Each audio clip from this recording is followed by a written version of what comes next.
বাংলাদেশের বিরুদ্ধে টি-20 সিরিজে টিম ইন্ডিয়ার ওপেনিংয়ে বড় চমক। টেস্ট সিরিজে 0-2 ব্যবধানে জিতেছে টিম ইন্ডিয়া। আগামীকাল থেকে শুরু হতে চলছে ভারত বনাম বাংলাদেশ টি-20 সিরিজ। 3 ম্যাচের সিরিজে মুখোমুখি হবে দুই দল। টি-20 সিরিজের দল ঘোষণা করে দিয়েছে ভারতীয় ক্রিকেট বোর্ড। 15 জনের দল ঘোষণা করেছে বিসিসিআই। দলে সুযোগ দেওয়া হয়েছে একাধিক তরুণ ক্রিকেটারকে।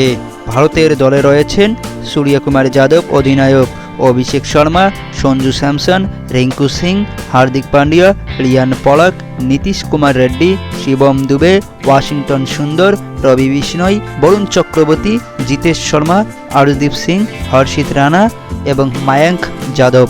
দলে শুভমান গিল, যশস্বী জয়সওয়াল, ঋতুরাজ গাইকোয়াড় কেউ দলে না থাকায় বাংলাদেশের বিরুদ্ধে টি-20 সিরিজে কে ওপেনিং করবে তা নিয়ে তৈরি হয়েছে নানা জল্পনা।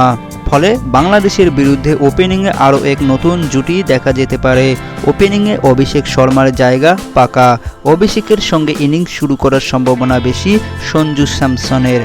এই সিরিজ সঞ্জু স্যামসনের কাছে বড় পরীক্ষা হতে চলছে।